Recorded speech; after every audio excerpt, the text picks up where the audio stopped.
예, 전도서 12장 6절입니다. 은줄이 풀리고 금그릇이 깨지고 항아리가 샘 곁에서 깨지고 바퀴가 우물 위에서 깨지고 흙은 여전히 땅으로 돌아가고 영은 그것을 주신 하나님께로 돌아가기 전에 기억하라. 전도자가 이르되 헛되고 헛되도다. 모든 것이 헛되도다. 아멘. 8절까지 봉독해드렸습니다. 흙은 여전히 땅으로 돌아가고 영은 그것을 주신 하나님께로 돌아가기 전에 기억하라. 만약에 그것을 기억하지 못한다면 헛되고 헛되도다. 모든 것이 헛되도다. 그 말이죠. 그러니까 그냥 헛되다는 얘기가 아니라, 실제 다 헛되다는 게 아니라 창조자를 기억하지 못한다면 인생은 사실 허망한 삶을 살다가 아무것도 모른 채 태어나가지고 뭘 위해서 살았는지도 모르고, 그리고 어디로 가는지도 모르고, 그러면 결과적으로 왜 살았는지도 모르고 괜히 산 셈이 되는 거죠. 중광스님 말 맞다나 괜히 왔다 간다. 인생 그냥 괜히 왔다 가는 거예요. 그러면은 다 헛된 거죠. 그러니까 하나님을 알지 못한다면 이라는 그 얘기가 전제되어 있는 말입니다. 창조주를 기억하지 않는다면, 그러니까 이 세상에 인생이 온 이유, 목적, 삶의 의미 뭐 이런 것들이 결국 하나님과 관련이 있습니다. 하나님을 알지 못하고 하나님을 배우지 못하고 하나님을 믿지 않는다면 우리 인생은 뭐 솔직히 동물과 다를 게 하나도 없습니다. 뭐 사회학적으로나 또는 이 생물학적으로는 봤을 때 인간도 똑같은 동물이죠. 그래서 이 무신론 쪽에서 봤을 때는요, 무신론 쪽에서 봤을 때는 인간은 그냥 다른 뭐 동물과 똑같습니다. 원래 인간이 어디서 왔어요? 예? 아니, 무신론자들이 말하기를 뭐 인간은 이제 뭐 가까이는 원숭이한테서 왔고, 원숭이는 조금 더 올라가면은 뭐 조금 더 이제 고등동물, 조금 아니 그 좀 하등동물, 중등동물 이런 동물들 통해서 들어왔고, 나중에는 뭐 미생물 같은 데서 나온 거 아니에요. 그러니까 동물과 인간이 뭐가 달라요? 똑같지요? 똑같아요. 그러니까 그냥 하나님 전제하지 않고 하나님 빼놓고 계산하면은 동물이나 인간이나 하등 다를 거 없어요. 그러니까 동물을 사랑하자 하는 말은 인간을 사랑하자 하는 말과 뭐 크게 다를 게 없어요. 똑같은 얘기예요. 그러니까 인간 사랑하듯이 인간 사랑해야 되지 않느냐? 그렇듯이 동물도 사랑해야 된다. 그리고 자연도 사랑하자. 자연도 똑같은 다 그거 같은 거니까. 그래서 사랑하자. 그러니까 이게 만물이 다 똑같다고 생각하니까 이게 범신론으로 가는 거예요. 그러니까 하나님을 배제하면 그렇게 된다 그 말이죠. 그런 사람이라면, 그런 존재라면 뭐 이 땅에 온 이유가 별로 뚜렷하게 없어요. 그냥 어쩌다가 온 거야. 우연히 온 거고, 뭐 어떻게 하다 보니까 그냥 수천억 분의 뭐 일로 그냥 인간이 우연히 태어난 존재예요. 그러니 뭐 다른 특별할 거 없어요. 뭐 동물로 안 그런가요? 동물도 다 마찬가지고. 그러니까 그런 식으로 따지면 뭐 아무것도 아니에요. 아무것도, 한마디로 말해서 아무것도 아니에요. 그래서 전도자가 이르되 헛되고 헛되도다. 모든 것이 헛되도다. 그러니까 이 말 속에는 흙은 여전히 땅으로 돌아가고 영은 그것을 주신 하나님께로 돌아가기 전에 기억하라 해놓고 헛되다고 했으니까 기억하지 않는다면 헛될 수밖에 없다라는 말이죠. 그러니까 좀 앞뒤 문맥을 좀 연결해서 이해를 하셔야죠. 여기서 또 하나 우리가 짚고 넘어갈 거는 흙은 여전히 땅으로 돌아가고 이렇게 말을 했습니다. 흙은 여전히 땅으로 돌아간다는 말은 흙의 본 고장, 다시 말하면 고향이 어디라는 거예요? 이 육체의 본 고향이 어디라는 거예요? 흙이라는 거죠.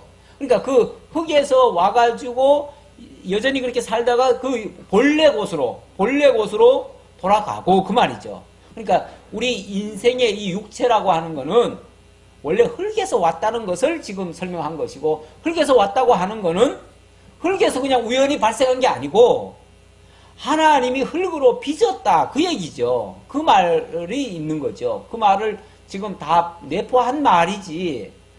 흙에서 그러니까 흙이 자연이고 흙이 어머니고 흙이 우리의 뭐 조상이다 이렇게 생각하면 안 되죠. 또 흙을 그렇게 되면 또 흙이 또 이게 또 신이 되는 거죠.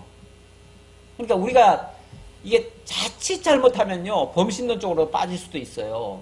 특히 우리 이 전도서는 전체적인 맥락을 이해하지 못한 채 이 부분적으로 이걸 딱 보기 시작하면요 이건 무슨 허무주의자가 얘기하는 것 같아요. 삶의 회의를 느낀 사람들이 그냥 이렇게 내까리는 그런 말 같이 들릴 수도 있어요. 뭐 처음에 시작부터 헛되고부터 시작하잖아요. 그래가지고 맨 지금 오늘 마지막 지금 순서인데도 마지막에도 지금 뭐라고 그럽니까? 헛되다 그렇게 얘기하잖아요. 그럼 지금까지 계속 헛된 말을 그렇게 짓거렸나요? 단서가 있는 거죠. 하나님을 알지 못한다면, 영원한 것을 찾지 못한다면, 진리를 알지 못한다면 헛된 거 맞죠? 맞아요. 괜히 왔다 가는 거예요. 그냥 많은 민폐만 끼치다 가는 거예요. 이 세상. 공기만 오염시키고 가는 거예요. 토양만 더럽혀놓고 가는 거예요. 그럼 비참하죠? 그럼 진짜 인생 비참해요. 예. 진짜 저도 이제 몇 분의 그 임종을 본 적이 있는데, 임종을 앞두신 분들 입에서,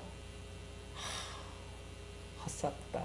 이 말을 하는 걸 제가 제 귀로도 들었습니다. 들은 적이 있어요. 그러니까 당신이 이제 그분이 헛되다고 말한 거는 딴 게 아니고 별로 해놓은 거 없고 이 땅에 와가지고 뭐 또 돌이켜 보니까 그저 뭐 별로 그렇게 좋은 일도 못 해봤고 그냥 별로 인생살이 재미없이 그냥 살다 그냥 간다 이거죠.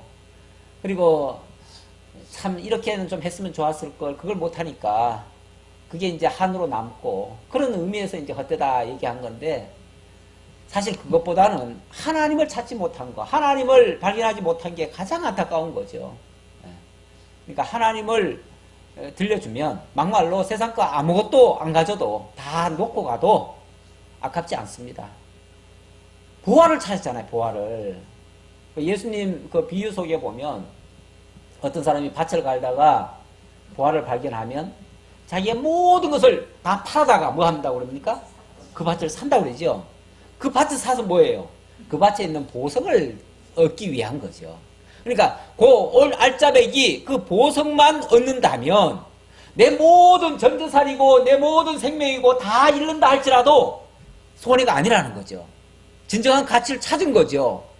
그 진정한 가치가 그야말로 하나님이고 진리고 그거죠. 생명이고 영생이고 이거죠. 그걸 찾는다면 왜 그 헛된 삶입니까? 그거에 위한 투자였죠. 그걸 위한 희생이었죠. 그걸 얻기 위한 수단이었죠. 그러니까 이 세상이 아니 하나님 발견했다면 헛된 거 전혀 없어요. 너무 가치로웠던 거예요. 굉장히 중요했던 거예요. 그게 있었기에 내가 하나님을 얻었다 이거예요.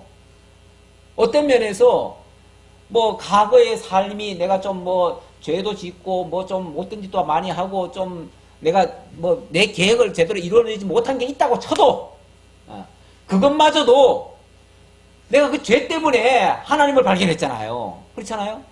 내가 정말 제대로 못 사는 것 때문에 오히려 내가 예수를 만나게 됐잖아요. 아니 잘 살아봐요. 내가 예수를 만나는가. 잘 사는 사람이 뭐 때문에 예수 만나겠어요. 아쉽지도 않은 걸. 그러니까 내가 오히려 그런 상태에 있었던 게 나로 하여금 하나님을 만날 수 있는 동기를 부여했으니까 얼마나 소중한 거예요. 그렇게 따지고 보면 헛된 게 아무것도 없어요. 다 소중한 거예요. 학창시절 학업한 거, 친구 만난 거, 뭐 결혼한 거, 자녀 낳은 거, 뭐 온갖 속은 다 썩었겠지만 그래도 그런 것들이 다 어우러져 가지고 나로 하여금 하나님을 바르게 깨달아 알고 믿고 경외하고 영원한 천국을 소망하고 영생을 누릴 수 있는 그 밑바탕이 됐다고 말이죠. 거기에 대한 다 밑거름들이에요. 원래 뭐 밑거름이 화려한 겁니까? 거름은 화려한 거 하는 아무것도 없어요. 거름은 다 썩은 것들이에요. 그거 뭐 냄새나는 것들이고 사실은 더러운 것들이에요. 근데 그 더러운 것들이 다 합해져 가지고 나를 정말 알곡을 만들 수 있는, 나로 하여금 생명을 꽃피울 수 있는 그런 토양들이 만들어진 거예요. 거기에 다 동반된 거예요. 그러니까 내 삶이 비록 좀 어두운 부분이 있었고 좀 죄악된 부분도 있었고 좀 부정된 부분이 있었다 할지라도 그것마저도 하나님을 만나는데 그게 동원됐다면 굉장히 소중한 것이었다. 가치 있었다. 이걸 깨닫고 돌아가야 된다. 이걸 깨닫고 돌아가야 된다. 이거 못 깨달으면 너희들은 다 헛된 거다. 그 말이죠. 이걸 언제 깨달아야 되느냐 그러면은 은줄이 풀리고 금그릇이 깨지고 항아리가 샘곁에서 깨지고 바퀴가 우물 위에서 깨지고 흙은 여전히 땅으로 돌아가고 영은 그것을 주신 하나님께로 돌아가기 전에라는 말이 중요하잖아요. 그러니까 그 전에가 언제죠? 바로 지금이죠. 오늘 우리죠. 오늘 우리가 지금 처하고 있는 이 상황. 이때가 아유 나중에 하지, 천천히 하지, 내일 하지. 내일이 나한테 보장이 어떻게 돼요? 될지 안 될지 어떻게 알아요? 그러니까 오늘 현재 내게 주어진 이 시점이 가장 이것이 절호의 기회예요. 제가 오늘 칼럼에다가 그 골든타임이라는 말을 써놨는데 그건 우리말로 하면 황금 시간대죠. 또 다른 말로 약간 의역을 하면 절호의 기회죠. 우리가 하나님을 발견하고 하나님을 믿고 영원한 생명을 취할 수 있는 절호의 기회가 오늘 우리에게 지금 현재 주어진 겁니다. 내일이면 늦으리.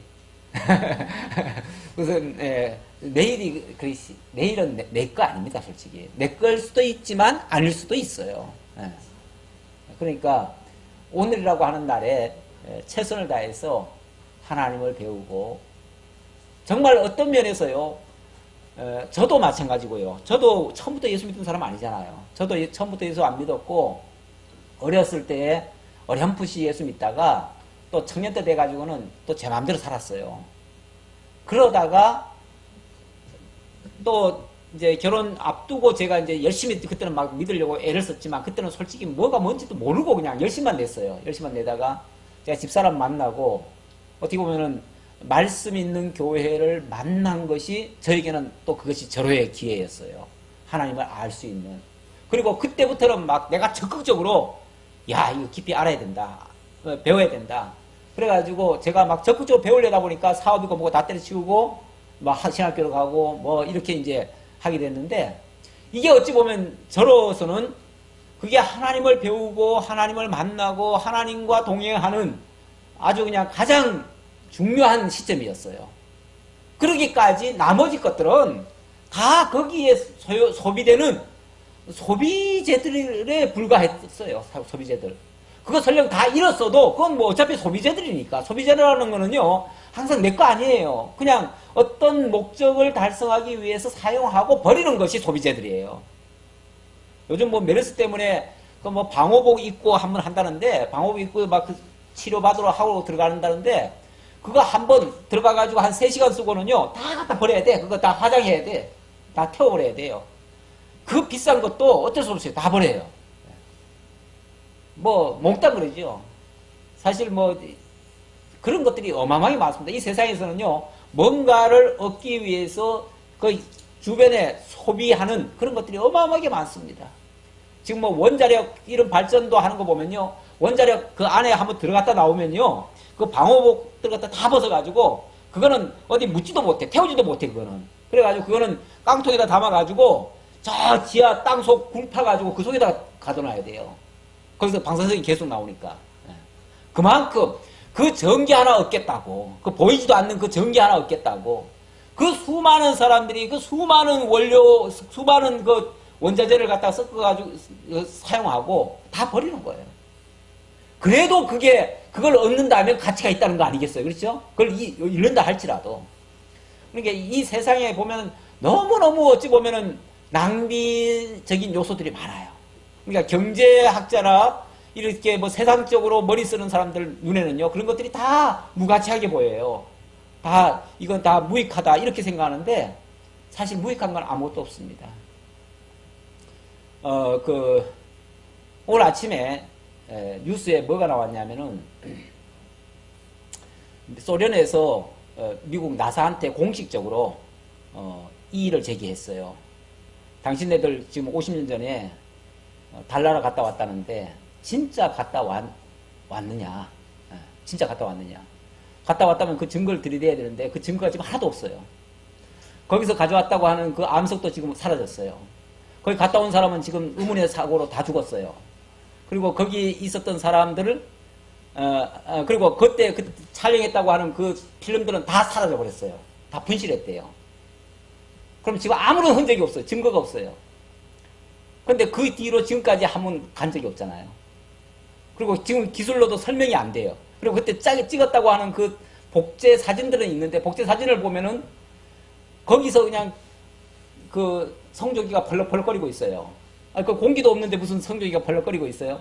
거기다가 또 이 그림자가 다 달라. 성조기 그림자는 없고 이쪽 그림자는 저쪽으로 가 있고 이 달라. 그러니까 이런 걸 보면은 이제 의문이 되죠. 사실은 그것 때문에 수많은 군데서 그거는 하나의 연출이었다. 이렇게도 얘기하는 사람들이 있었어요. 뭐 음모론이죠, 일종의 음모론. 근데 오늘 공식적으로 그게 러시아에서 그거를 제기를 했네요. 그런데 이제 그 말 끝에 누가 이제 뭐가 또 하나 있냐면은 제가 이제 눈에 뜬 거는 그게 아니고 아주 우주 과학자가 있어요. 우주 과학자의 말에 제가 이제 하나 꽂혔는데 그 우주 과학자가 뭐라 그러냐면은 지금 이 우주가 어마어마하게 큰데 이건 뭐 측량할 수 없는 우주의 크기인데 이 어마어마한 크기 속에 생명체가 유일하게 이 지구상에만 있다면 이거야말로 낭비야말로 어마어마하지 않느냐. 이게 너무 큰 낭비 아니냐. 세상에 조물주가 만들었는데 어떻게 이렇게 낭비적으로 우주를 만들었냐 이거죠. 그 말을 써놨더라고요. 근데 그 말에 이제 딱 꽂혔는데 생각을 해보세요. 이 엄청난 우주 속에 유일하게 지구에만 생명체가 있다? 자기는 그거 절대 안 믿는다는 거죠. 그러니까 생명체가 또 다른 데 있을 거라 이거죠. 물론 그건 추정이죠. 근데 현재까지는 자고가 안 나타났어요. 안 나타났고 뭐 화성에 얼마 전에 뭐 물이 흐른 자국이 있다. 근데 그것도 자국이 있다는 거지 그게 진짜 우리와 같은 이런 물이라는 것도 아니에요. 사실은 어떤 액체가 흘렀던 흔적은 있는 거죠. 어떤 액체가 그걸 이제 물이 있었다라고 하는 증거다라고 이제 밝혔는데 그것도 사실은 믿을 수 없는 거죠. 사실 이 세상 거는요 불가사의로 가득 차 있습니다. 하나님을 인정하지 않고 이걸 해석을 하려면 도무지 해석이 안 됩니다. 하나님이 창조하셨다라는 그 쉽고도 간편하고 아주 단순하면서도 확실한 이 진리를 배제해 놓고 설명을 하려니까 이게 설명이 아무것도 안 되는 거죠. 아무것도 안 돼요. 제가 지금 하나님을 알지 못하고 되어지는 모든 것들은 다 허무하다. 지금 차원에서 내가 얘기한 거고 또 이걸 역으로 바꿔 얘기하면 하나님을 발견한다면 이 모든 것들이 다 무가치한 게 아니라 이게 광대하신 하나님을 발견케 하려고 지금 하나님이 오히려 광대하게 만들어 놓고는 아무것도 모르게 만들어 놨잖아요. 그렇잖아요. 우주가 얼마나 광대해요. 근데 저렇게 광대한데 이렇게 허무할 수가 있느냐라고가 아니라 반대로 지금 우리가 이 우주도 지금 제대로 측량을 못 하겠는데 그 하나님에 대해서 어떻게 보면 하나님이 그보다 더 위대하다는 걸 지금 얘기하고 있는 거 아니에요. 우주 광활한 우주가 결국 하나님의 영광을 지금 선포하고 있는 거 아니에요.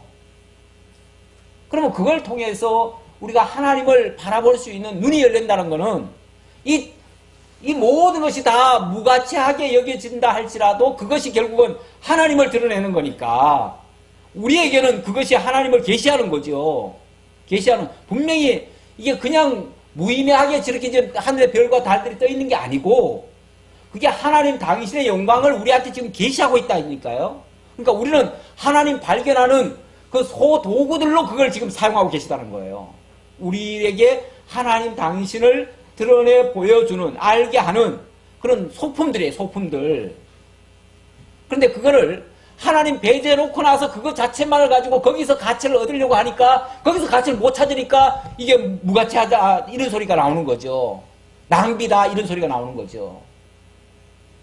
낭비는 왜 낭비해? 다 하나님 발견케 하려고 그렇게 하나님이 일부러 광대하게 해놓으신 건데. 그러니까 우리 입에서 그냥 광대하다 소리가 나오잖아요.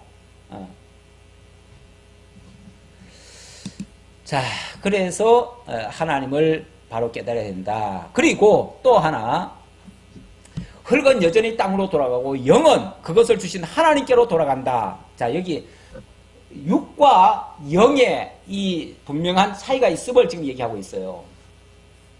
이 자연신론적으로 또는 그 무신론자들을 시각에서는요, 혼이라는 개념을 이해를 잘 못합니다. 그렇죠? 못하기 때문에 하나의 정신 또는 이성 뭐 이 정도로는 생각하지만 그 영, 혼 이거를 잘 몰라요. 잘 모르기 때문에 그래서 모든 것은 그냥 육에 속한 거다. 육이 전부다. 그러니까 그래서 건강이 최고다 이런 말도 그래서 흔히 나오는 말이죠. 물론 건강이 중요하죠. 이 땅에 사는 동안에 얼마나 건강 때문에 뭐 해야 될 것도 못하고 정말 모든 제약을 다 받고 있는데 건강을 당연히 지켜야죠. 그러나 그 건강도 조금만 더 깊이 들어가 보면 하나님을 경외하고 그 하나님을 깨달아 알고 하나님을 배우고 이런 데 사용하기 위해서 사실은 건강도 또 필요한 거거든요. 더 크게 말하면. 근데 하나님하고 상관없이 건강만 지켜서 뭐 하려고요? 아, 오래 살아야지. 오래 살아서 뭐 하려고요? 물론 뭐 오래 살면은 뭐 행복하겠지. 아이고, 오래 산다고 행복하나요? 오래 살면은 오히려 더 고통스러운 게 더 많은걸요. 진짜 좀 삶의 의미를 좀 아는 사람들은 오히려 그게 그렇게 즐겁다고만 말하지 않아요.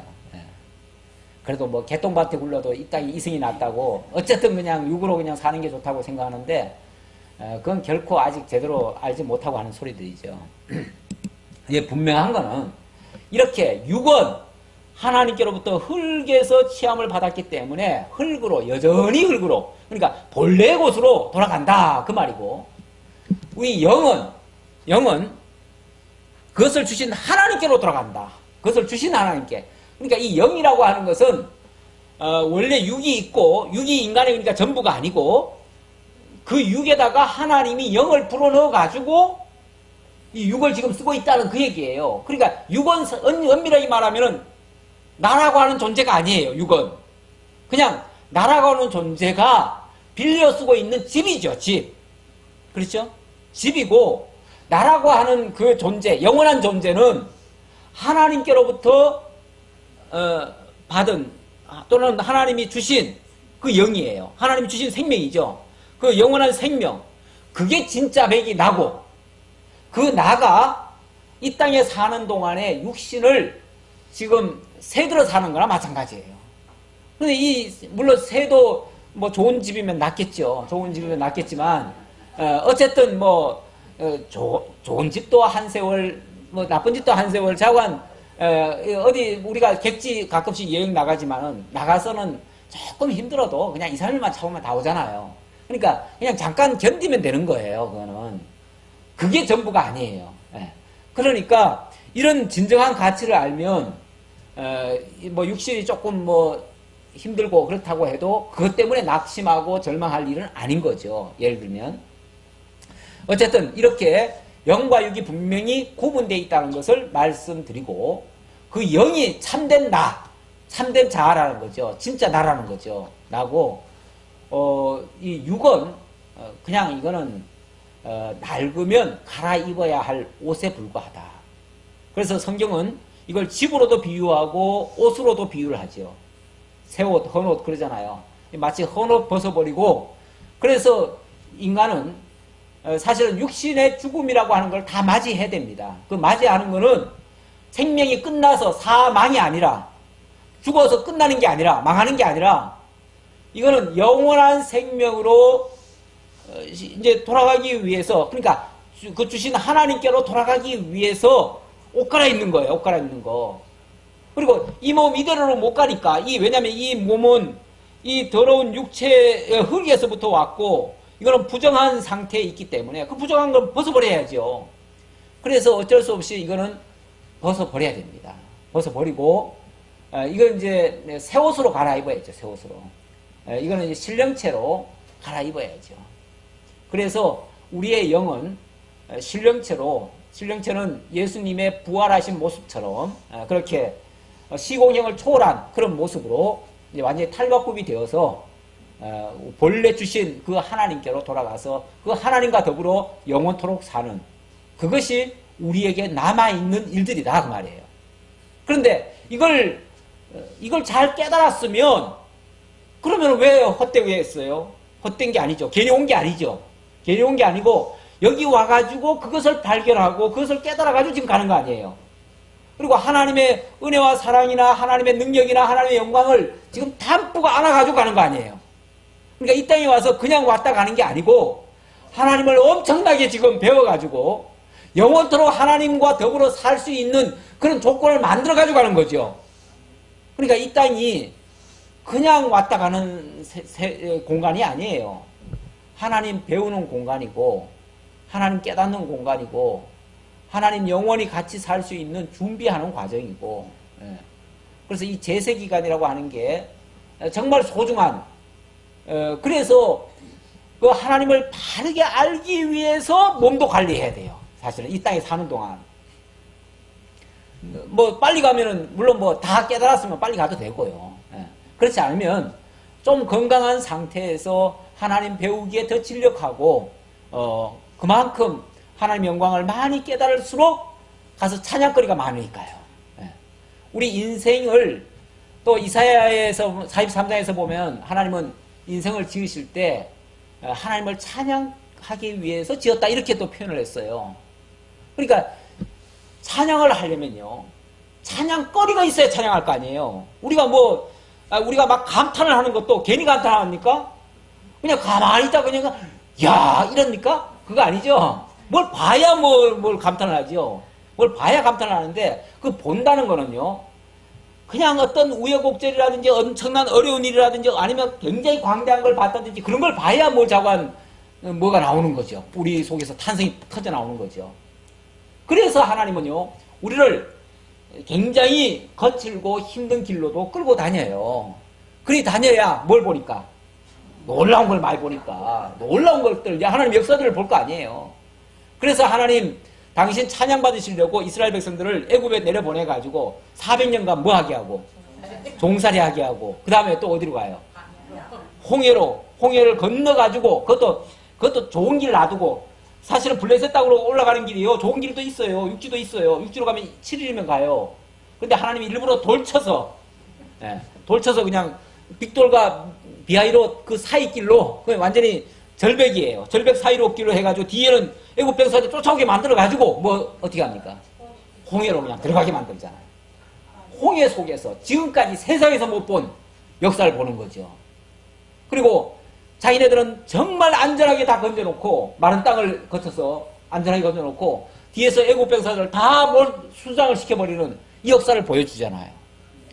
그렇게 해서 하나님의 능력이 하나님의 영광이 얼마나 큰가를 보여줘가지고 그때 사실은 이스라엘 역사 속에서 최고의 찬양이 터져 나왔어요. 모세의 노래 또 누굽니까? 미리암의 노래 그거 아니에요. 이렇게 하나님은 찬양하게 하려고 그렇게 해요. 또 그 다음에 또 광야 가가지고도 그렇잖아요. 광야 가서도 광야 가면 솔직히 뭐가 있어요? 그렇게 엄청난 걸 많이 깨닫고 왔는데 막상 와보니까 아무것도 없잖아요. 그러니까 대뜸 인간은 원망부터 하잖아요. 원망부터 하는데 하나님은 그 광야 속에서 오아시스를 만나게 하고 또 쓴물 속에서 단물을 바꾸는 역사를 보게 하고 또 그 바위 속에서 샘이 터져 나오게 만들고 저 아무것도 없는 데서 하늘에 만나가 내려오게 만들고 거기다 또 메추라기가 또 나오게 만들고 이렇게 역사를 하잖아요. 그러니까 없는 가운데서 어려운 가운데서 정말 도저히 인간적으로는 살 수 없는 상황에서 하나님의 위로부터 해주시는 그 하나님의 은혜를 맛보게 해가지고 그걸 통해서 찬양을 하게 한단 말이에요. 우리 하나님 찬양하게 하시는 방법이 그거예요. 방법이. 그러니까 이 세상에 거칠게 사는 동안에 깨닫는 거지. 언제 깨달아 이거를? 좋은 환경에서 깨달아요? 좋은 환경에 있는 사람들은 절대 하나님 못 깨닫습니다. 깨달을 동기가 부여가 안 돼요. 동기 부여 자체가 안 돼요. 그 사람들은 아쉽지도 않고요. 하나님 배우고 싶지도 않고요. 뭐가 아쉬워요? 그냥 살만한데. 그냥 그대로, 이대로만 쭉 살았으면 좋겠죠. 이대로만. 그게 세상이 전부인 사람의 모습이고, 우리는 어떤 면에서 이 땅은 너무 힘들어, 솔직히. 힘들어가지고, 그래서 저 천국을 빨리 소망하고, 그동안에 하나님 많이 배우는 걸로 족하고, 어려운 과정을 거치면서 하나님의 능력을 맛보는 것으로 족하고, 우리는 이제 그게 전부죠. 그러다 보니까 경우에 따라서는 좀 고달프긴 하죠. 고달프긴 한데, 그게 무가치한 고달픔이 아니라, 결국 하나님을 깨달아서 찬양하게 하기 위한 그런 연단의 과정이고, 그런 하나님 배우게 하는 섭니다. 라는 것을 말씀드리고요. 자, 이제 마지막 단원입니다. 12장 9절로부터 14절까지 심판에 대한 확증입니다. 자, 이렇게 하나님의 심판은 반드시 있다는 것을 앞에서 설명을 했고요.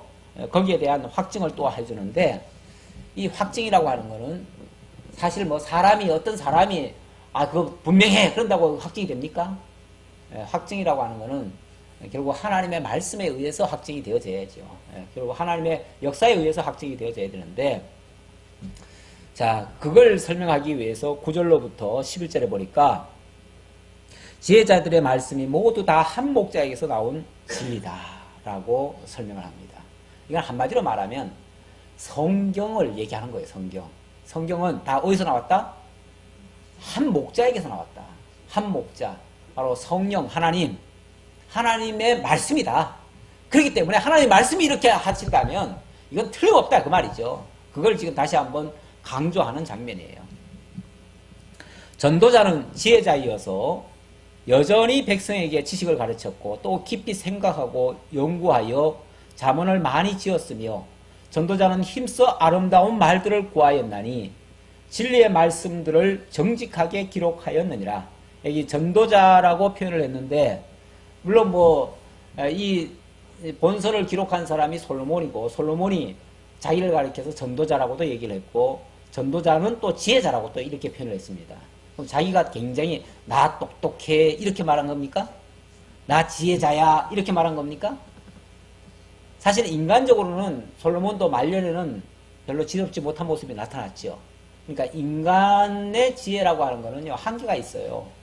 그 지혜는 그냥 장깨 부리는 데 조금 써먹고, 실제로는 그걸 지혜라고 말할 수 없어요. 그럼 진짜 지혜는 뭐냐? 진짜 지혜는 하나님께로부터 나온 것이 진짜 지혜예요. 그렇죠? 그런데 나 전도자가 지혜자이어서 여전히 백성에게 지식을 가르쳤고 또 깊이 생각하고 연구해서 자문을 많이 지었다. 자, 이 말을 하는 의도는요, 내가 이렇게 책도 많이 쓰고 글도 많이 쓰고 아주 좋은 말도 많이 쓰고 그래가지고 내가 백성들한테 좋은 말로 가르쳤다, 이걸 얘기하려는 게 아니고, 하나님께서 나와 함께 하셔서 나에게 이런 지혜를 깨닫게 해주셨다. 지금 하나님을 지금 소개하려고 하는 말이에요. 오해하시면 안 돼요. 전도자가 무슨 자기 자랑하려고 지금 이 말 하는 게 아니에요. 그러니까 내가 쓴 말이 그냥 내 말이 아니다. 내 말이 아니다. 오히려 바로 하나님의 지혜로 기록된 말씀이다. 그래서 이걸 이제 후대의 사람들이 이걸 성경이다 이렇게 표현을 한 거죠. 성경이다. 이 성경이라고 사실은 이 번역하고 그렇게 표현한 거는요, 후대에 가서 성경이라고 말한 겁니다. 처음부터 성경이라고 말하지 않아요. 그냥 처음에는 전도자의 말 또는 지혜자의 말 또는 선지자의 말 이렇게 표현했죠. 율법 이렇게 표현했잖아요. 그런데 그것이 다 통틀어서 성경이다. 사실은 그 캐논이라고 얘기를 했는데 그 정경이라고 해요. 정경이라고 하는 말은 이거는 하나님의 말씀에 합당한 것이다 이거죠. 이게 표준에 맞는 거다 그 말이죠. 그래서 11절에 거기에 대한 설명인데요. 왜 이것이 지혜자의 말씀이고 이것이 하나님의 말씀이냐라고 하면은, 지혜자들의 말씀들은 찌르는 채찍들 같고 회중의 스승들의 말씀들은 잘 박힌 목 같으니 다 한 목자가 주신 바이니라. 이게 한 목자가 주었기 때문에 그렇다고 말이죠. 이게 뭐 나는 내 생각을 썼고 니는 네 생각을 쓰고 이래가지고는 한 목자가 된 게 아니죠. 한 목자 쓴 게 아니죠. 이 저자가 다 다른 거죠. 그런데 우리 성경은요, 사실 기록자는 많습니다. 여기 이 잠언과 전도서는 어떻게 보면은 누구예요? 솔로몬이 썼잖아요. 솔로몬이. 그러니까 솔로몬이 기록자예요. 기록자고 그것을 기록할 때 하나님이 기록하게 해서 기록을 했지만은, 그러니까 이 진리의 말씀들 정직하게 기록하였느니라 이렇게 말하죠. 기록하였느니라. 자기는 기록을 했어요. 기록을 했는데 이게 어디서 나와서 이걸 기록할 수 있었는가? 한 목자가 주신 거를 기록했다 그 말이에요. 이걸 이제 신학적으로 성령의 감동이다 그렇게 얘기를 해요. 성령의 감동 또는 이걸 유기적 성령의 감동이라고 그래요. 또 유기적이라는 말을 앞에다 쓰는 이유는 뭐냐면은 하나님께서 각 사람에게 감동을 주어서 쓰게는 하되 막 그러면 천편일률적으로 똑같이 그래 막 하나님이 주신 거냐? 왜냐하면 자기 의지는 하나도 없고 자기 생각은 아무것도 없고 자기 뭐 이론이나 자기 지식은 아무것도 없이 심지어는 자기는 그냥 로봇가 돼가지고 하나님이 손 내밀으라고 그래가지고 손 내밀었더니 하나님이 그냥 줄줄 쓰게 하셨느냐? 이걸 이제 기계적 영감설이라고 그래요. 기계적 영감설. 그러니까 나는 기계가 돼가지고 나는 로봇가 돼가지고 하나님이 쓰라는 대로 그냥 썼느냐?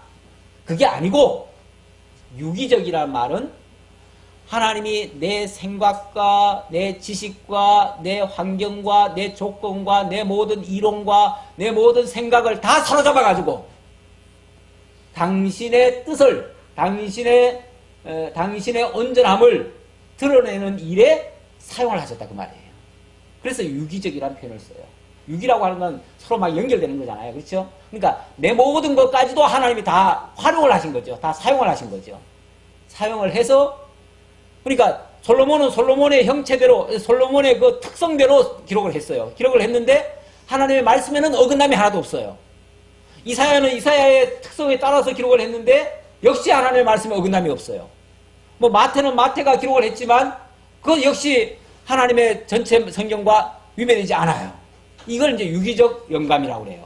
왜냐하면 왜 이렇게 이게 사실은 1600년에 걸친 40여 명의 기자가 제각각 쓰고 다른 시대에 언어까지도 달라요. 구약시대 때는 히브리어고 신약시대 때는 헬라어잖아요. 예. 또 뭐 중간에 또 다른 언어도 있을 수 있어요. 왜 포로 잡혀 갔을 때는 바벨론어도 쓰고 뭐 여러 가지 나라 썼어요. 아람어도 쓰고 썼어요. 그랬을지라도 어느 지역, 어느 환경, 어느 조건에서라도 다 같이 하나님의 말씀을 기록하겠다는 말이에요. 이것이 결국 하나님의 말씀을 그대로 전달하는 데 사용된 자들을 가리켜서 지혜자들이라 이렇게 표현을 했고 통틀어서 그 지혜자들은 다 한 목자가 주어서 기록한 말씀이다. 그래서 이거는 결론적으로 말하면 이거는 하나님의 말씀 또는 성경이다 이렇게 말할 수 있다는 거죠. 이 성경이 이렇게 증거하고 있다. 그러므로 하나님의 심판은 반드시 있다. 그 심판을 만약에 너희들이 생각지 않는다면 너희들은 헛될 거야. 그 말이죠. 결론적으로 얘기하면. 그리고 12절입니다. 12절의 말씀은 지혜자의 말씀을 거스르는 공부는 몸만 피곤하게 한다고 하시는 말씀입니다. 내 아들아, 또 이것들로부터 경계를 받으라. 많은 책들을 짓는 것은 끝이 없고 많이 공부하는 것은 몸을 피곤하게 하느니라. 이 말씀도 또 전후 문맥 없이 이것만 딱 들으면 뭐 하라는 얘기예요? 공부하지 말라가 돼버려요. 책 많이 써도 소용없다. 뭘 골치만 아파 그 얘기죠. 실제 또 이런 말 가지고 실제 머리 싸매고 왜 그렇게 공부하고 오느라고 그러냐고 뭐 그렇게 연구하면 누가 들을 줄 아냐고 저한테도 가끔 그렇게 말하는 사람이 있어요. 예. 제가 그냥 골방에 틀어박혀 가지고 뭐 연구한답시고 앉아 있으면은 그렇게 연구한다고 누가 들어줘? 누가 알아줘? 뭐 이렇게 또 변하는 사람도 있어요. 물론 뭐 이 가치를 알면은 그렇게 말하는 사람은 없겠지만 가치를 모를 때는 그렇게 말을 하는 거죠. 예. 사실 하나님을 배우고 하나님을 알고 하나님을 경외하기 위한 목적 외에 다른 목적에서 만약에 많은 책을 써요. 많은 공부를 해요. 뭐 머리가 막 너무 비상해요. 그 누굽니까? 요즘은 잘 안 나오는데. 아이고 갑자기 생각이 안 나네. 응? 왜 김용옥 교수, 도올 김용옥 교수. 도올 김용옥 교수를 일부에서는 그렇게 얘기를 해요. 걸어다니는 백과사전이다. 그 사람 머릿속에 아예 그냥 도서관에 하나 들어가 있을 정도로, 물론 책도 엄청나게 많이 읽었고, 또 연구도 많이 했고, 또 저서도 많이 했고, 또 많이 가르쳤고, 또 안 겪어본 게 없어요. 그 사람은 모든 걸 다 겪어봤어요. 심지어는 신문기자까지 했잖아요. 일부러 해본 거예요. 다 신문기자도 하고, 또 뭐 한의도 배우고, 또 신학도 배우고, 신학도 한 사람이에요. 그 사람. 그러니까 오만 잡동사를 다 한 거예요. 유불선 다 통달했어요. 자기 말로 일단 우리가 봤을 때는 사쿠란데 어쨌든 자기 말로는 그래요. 자기 말로는 유불선을 다 통달했대요. 실제로 그의 입에서 나오는 술술 나오는 걸 들어보면, 야, 이거는 진짜 백과사전 같아요. 모르는 게 없어요. 한국 역사면 한국 역사, 뭐 조선 역사면, 아니 뭐 옛날 역사면 옛날 역사, 뭐 중국 역사면 중국 역사, 뭐 세계 역사면 세계 역사, 그냥 뭐 거침없어요. 또 성경 얘기하면 성경 줄줄 깨서 얘기해요. 근데 우리하고는 좀 상태가 다르죠. 다르지만 자기 나름 방식대로 풀어가는 방식이 있어요. 그만큼 엄청난 걸 많이 배우고 엄청난 걸 많이 지금 머릿속에 담고 있지만, 그런데 결론은 뭐죠? 결론은 그 사람이 신학까지 했다고 하면서도 결론은 하나님에 대해서는 부정이에요. 예. 결론에 가보면 그렇게 얘기를 해요. 예. 결론에 가면 하나님 부정이에요. 결론에 가면은 예수가 사실 장로 아들이고 그 신학을 한 사람이 한신대 출신이에요. 예. 근데 한신대다 보니까 아무래도 거기는 좀 자유주의 신학이 있어가지고, 자유주의는 뭐든지 다 의심하고 들어가거든요. 신학을 정말 믿음으로 어떻게 보면은 객관적인 진리에 의해서 이렇게 지금 체계적으로 배워서 이렇게 믿는 게 아니고, 모든 것을 이 고등비평이라고 하는, 고등비평이란 말은 아주 최고도의 비평을 가한다는 얘기예요. 그래가지고 진짜 거기서 막 진짜 이 모든 이성으로 다 납득이 되면 그때 믿고, 그게 아니면 조금이라도 만약에 이성적으로 뭔가 부당하다면은 다 걸러내는 거예요. 그러니까 그런 시각으로 성경을 보니까 이거 난도질해서 이건 이래서 안 되고 이건 이래서 안 되고 다 찢어버려야죠. 그러다 보니까 예수가 뭐 십자가에 못 박혀 죽었다? 그런 웃기는 소리가 어디냐 이렇게 이제 나오죠. 뭐 마리아가 처녀가 뭐 아기를 낳았다? 거기다 또 거기 베들레헴까지 와가지고 거기 와서 아기를 낳았다? 그런 걸 어떻게 믿냐고. 그건 말도 안 되는 소리라고. 뭐 그러면서 이제 얘기를 하죠. 그러니까 결국은 하나님을 모른다는 얘기예요. 자, 그러면 이제 이걸 거꾸로 얘기를 역으로 생각해 보세요. 자, 그렇게 많은 지식을 알고 온 천나를 다 아는 것처럼 본인은 얘기를 하는데, 우주까지 다 논해요. 또 실제 또 논할 때 보면은 다 논하는데 정작 그 모든 것의 근원되는 하나님을 모르고 있어요. 그러면 그 많은 것들이 결국은 뭐가 되는 거죠? 헛된 거죠. 골치만 아픈 거죠. 수많은 사람들 영혼 그냥 망치는 일만 하는 거죠. 사실은 얼마나 잘못된 걸 지금 가르치고 있어요. 결과적으로.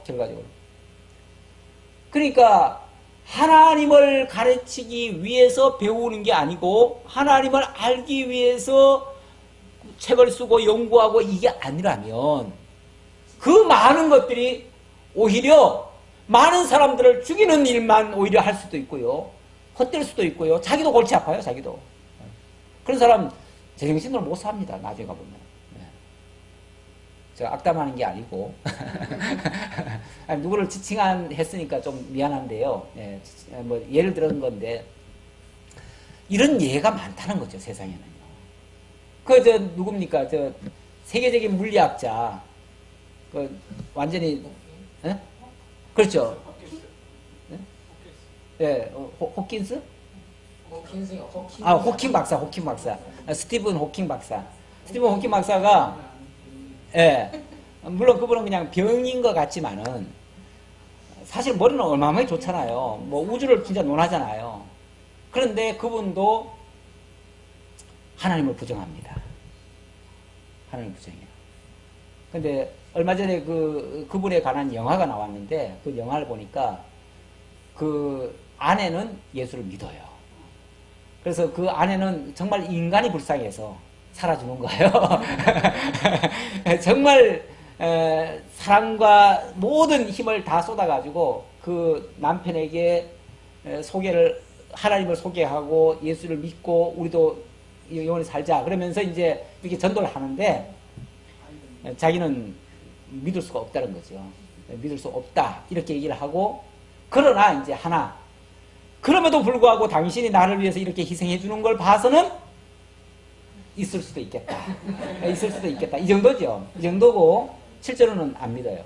그러니까 사실은 그렇게 생각하는 사람이 결국은 자기 몸 하나도 지금 간수를 못 하잖아요. 어떻게 보면은 자기가 뭐 우주를 개발해가지고 우주 속에서 영원히 살 수 있는 도시도 만들고, 요즘 프로젝트가 그런 게 들어간 게 있습니다. 지금 우주 과학자들 속에는요, 우주 공간에다가 스페이스를 만들어가지고, 어떤 공간을 만들어가지고, 거기에 이 지구의 1%를 옮겨가지고, 거기서 살게 한다. 그 영화도 나왔어요. 영화도 나왔는데, 실제 그런 프로젝트가 작동이 지금 하고 있다 그래요. 어차피 이 지구는 얼마 못 가서 이게 이제 끝난다는 거죠. 끝날 거니까. 그걸 대비해서라도 엘리트들 1%만 데려가면 되니까. 왜냐면 그런 사람들은요, 인간을 하나님의 소중한, 하나님이 어떤 다 의미가 있어서 뜻이 있어서 이 땅에 내보낸 그런 의미 있는 존재라고 보는 게 아니고요. 이 세상에 필요한 존재는 쓰고 그렇지 않으면 버릴 존재들이에요. 그렇잖아요. 그러니까 엘리트들 외에는 다 버려야 돼요. 설국열차도 그거 아니에요. 그러니까 실제 아주 엘리트급만 살 필요가 있는 거고요. 나머지는 이거는 다 필요가 없어요. 이거는 한마디로 말하면 밥버릇이야. 밥만 축내는 거야. 양식만 축내가지고 괜히 다른 인류들 진짜 살아야 될 사람들 사는데 도움이 안 돼요. 그래서 그런 사람들은 일부러라도 없애야 돼요. 그렇기 때문에 우주 공간으로 옮겨놓고 이 지구는 이제 완전히 새롭게 어떤 개조 작업을 해야겠죠. 그러려면. 물론 뭐 그 사람들 생각대로 되는 건 아닙니다. 그러나 어쨌든 그건 악한 사단의 역사는 항상 그런 게 있고요. 사실은 파괴의 역사도 있고 뭐 전쟁의 역사도 다 그런 쪽에 속한 거 아니에요. 결국 인위적으로 뭔가를 개선해 보려고 하다가 다 망가지고 이렇게 되는 건데, 자, 지금 말씀드리고 싶은 거는요, 결국 하나님을 배우지 않는 거라면 이 세상에 하는 모든 일들이 피곤만 할 뿐이다. 피곤만. 사실 우리가 하나님 배우는 거 빼고 만약에 사는 것만 목적해가지고 산다 그러면요, 진짜 피곤한 삶이에요. 너무 힘들어. 어떨 때는 진짜 이렇게 살 바에는 빨리 가는 게 낫다고 생각이 들 때도 가끔씩은 있어요. 그러니까 그만큼 참된 가치를 못 찾으면 나머지는 다 무가치해진다라는 것을 얘기한 거예요. 공부하지 말라는 얘기 아니에요. 오히려요, 하나님을 배우기 위해서라도 공부를 하셔야 됩니다. 물리학도 배워야 되고 과학도 배워야 되고 수학도 배워야 되고 모든 것 다 배워야 됩니다. 그래야 하나님을 더 잘 알아가는데 유용해요. 그러니까 그걸 도구로 사용하면 상관없어요. 근데 그게 목적이 되면, 그게 출세의 지름길이다 해가지고 그걸 목적 삼으면, 그러면 이제 그거는 피곤한 것들이 돼요. 공부 많이 해도 피곤하고요, 좋은 직장 가도 피곤해요. 솔직히 높은 자리에 올라가도 피곤해요. 그렇잖아요? 얼마나 피곤한데요. 그 사람들 우리보다 배나 더 힘들어요. 근데 왜 그렇게 하려고 하는지 몰라. 기어코라도 하려고 하죠. 그런데 뭐 그것도 나름대로 또 의미가 있어서 하긴 하는데, 어쨌든 하나님 발견하기 위해서 그렇게 하는 건 상관없는데, 그렇지 않다면 다 몸만 피곤하게 하는 거다. 그리고 나중에 이제는 이제 모든 고생 다 끝나고 이제는 살만하다 하면 그때는 싹 가요. 그렇기 때문에 다 인생 헛살았다 이런 소리가 또 나오게끔 만들어놔요, 하나님이. 그러니까 잘 산다고 해도 다 헛되다고 봐요, 결론적으로 말하면. 그럼 어떻게 해야 되는가? 그럼 진짜 영원한 건 뭐냐? 진짜 영원히 남는 건 뭐냐? 진짜 가치로운 건 뭐냐? 이게 이제 결론인데요. 일의 결국을 다 들었으니 이제 결론 내겠다 그 말이죠. 결론 내겠다. 어떤 결론이요? 하나님을 경외하고 그의 명령들을 지킬지어다. 이것이 모든 사람의 본분이다. 본분. 인생의 본분. 인생의 목적, 삶의 목적, 삶의 의미. 이게 어디 있다고요? 하나님 경외하는 데 있대요. 하나님 경외하고 그 명령들을 지키는 거. 다시 말하면 하나님과 영원히 더불어서 함께 살고 하나님의 뜻을 따라서 사는 거. 우리 아까 제가 인생을 지으신 목적 가운데 찬양케 하려고 그랬다라고 했잖아요. 찬송하게 하려 함이라고 그랬잖아요. 예. 그러면 찬송이 어찌 보면 인생의 목표인데 인생은 하나님이 다 당신 찬송케 하려고 지어가지고 이 땅에서 지금 온갖 걸 지금 다 보여주시고 있는 중인데 우리가 이제 그 하나님을 이제 깨달아가지고 하나님 찬양하면 그게 뭡니까? 명령들을 지키는 거죠. 그게 명령들을 지키는 거죠. 이게 명령들을 지킨다고 하니까 다시 율법 행해라 이렇게 또 들으면 안 돼요. 그러니까 자꾸 이게 너무 문맥적으로 이게 접근을 하면은 안 되고 전체적으로 의미적으로 이게 접근을 하셔야 돼요. 결국 명령을 지킨다는 것도 하나님이 본래 우리 인간의 본분을 따라서 살게 한다 그 말이죠. 우리가 그 목적 하에 지금 이 땅에 왔고 이 7, 80년을 사는 동안에 하나님을 발견했으면 굉장히 우리는 엄청난 걸 지금 발견한 겁니다. 그리고 하나님 찬양거리를 엄청나게 많이 지금 안고 가는 겁니다. 그러면은 이제부터 하나님 경외하면서 영원토록 하나님 경외하면서 하나님 명령들을 지켜가면서 살 거 아니에요. 찬송하면서 살 거 아니에요. 이게 우리의 본분 아니냐 그 말이죠. 우리는 이거 위해서 이 땅에 태어났습니다. 이것만 하시면은 헛되다는 소리는 하지 않습니다. 최소한 헛되다는 헛된 인생은 아니었습니다. 정말 소중한 가치 있는 삶이었습니다. 그래서 마지막 갈 때는요 웃으며 갈 수 있어요. 빠이빠이. 잘 있어라. 나는 너무 행복했다. 너무 고마웠다. 하나님 너무 많이 깨달아서 감사합니다. 하나님께 감사하고 또 함께 협력해준 모든 동역자들에게 정말 마지막 그 아주 해피엔딩 인사로 마칠 수 있죠. 그래서 마지막 끝에 참 그동안 행복했습니다. 여러분들과 함께해서 너무 즐거웠습니다. 이제 영원토록 하나님 찬양하며 살게요. 이렇게 하면서 가면 얼마나 좋겠어요. 우리 다 그렇게 살아야겠죠? 예. 하나님은 모든 행위와 모든 은밀한 일을 선악간에 심판하시리라. 요거 기억하면 우리가 본분을 잃지 않는다 그 얘기예요. 근데 요거 망각하면 아니 뭐 하나님이 어디 있어요? 하나님 없는데 뭐 내 마음대로 살지요. 내 하고 싶은 대로 하지요. 내 누리고 싶은 내 인생의 목표 세워놓고 그거 달성하죠. 그게 삶의 전부니까. 그러니까 하나님 없는 사람의 삶과 하나님 아는 사람의 더군다나 하나님도 그냥 아는 게 아니라 하나님이 심판주의심을 창조주의뿐만 아니라 심판주의심을 아는 자의 차이는 이렇게 극명하게 달라요. 아예 이 세상 사는 똑같이 사는 것 같아도 가치가 달라요. 의미가 전혀 다르고 나중에 가서 그의 삶의 총점 냈을 때 한 사람은 성공적인 삶이었다고 얘기할 수 있고 이 헛되다고 얘기하는 사람은 실패자의 삶일 수밖에 없어요. 이 땅에서 왕을 했으면 뭐해요? 왕도 실패자지. 그렇잖아요? 뭐 과학자가 되고 무슨 법률가가 되고 어마어마한 재벌이 됐다고 해도 실패자지요. 헛살았다 이래 조금만 더 살겠다고 난리치지만은 더 살지도 못하고 뭐 젊은 피 뽑아가지고 막 바꿔치기 해가면서 살려고 했는데도 안 됐잖아요. 네. 젊은 피 수혈해도 안 돼요. 네. 소용없어요. 갈 때는 결국 다 가는데 그게 목표면 굉장히 허무한 거예요. 죽을 때 정말 눈물 흘리면서 슬퍼서 가지요. 이를 갈며 성경에 보면 그러잖아요. 이를 갈며 슬피 울며 음부로 내려갔다 이런 표현 쓰죠. 이거는 정말 가장 안 좋은 모습이죠. 가장 안 좋은 모습인데 하나님 모르는 자는 결국은 다 슬피 울며 이를 갈며 갈 수밖에 없는 그곳이에요. 세상에 대한 해안도 있겠지만 또 영원한 심판에 대한 그 고통 어디서 제가 치료를 좀 받는데 막 뜨거운 열로 좀 치료를 받았어요. 그랬더니 그분이 그런 말 하더라고요. 지옥의 고통을 맛보실 거라고.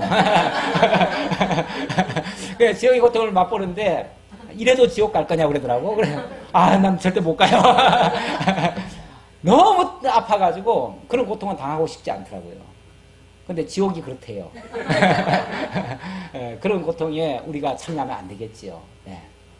영원히 찬양하며 웃으며 정말 기쁨으로 하나님 경외하며 이렇게 영원한 행복을 누리시는 여러분들 다 되시기를 진심으로 기원합니다. 아버지 하나님 감사합니다. 우리에게 너무나 값지고 참되고 옳고 바른 것을 저희들에게 일깨우셔서 너무나 감사합니다. 이 진리의 말씀, 성경을 통해서 수많은 예언자들의 입을 통해서 정직하게 우리들에게 기록해서 남겨주셨습니다. 너무나 감사합니다. 이 성경을 통해서 하나님이 여호와 되시고 예수가 그리스도이심을 우리로 하여금 밝히 깨달아 알고 영원토록 하나님 경외하는 것이 참된 가치임을 그리고 인생의 본분임을 다시 한번 깨달았사오니 정말 헛된 것 추구하지 않게 하시고 참된 것만을 위해서 열심히 살아가는 저희 모두가 되도록 인도해 주옵소서. 함께 주오심을 감사드렸고 예수님의 이름으로 기도하옵나이다. 아멘.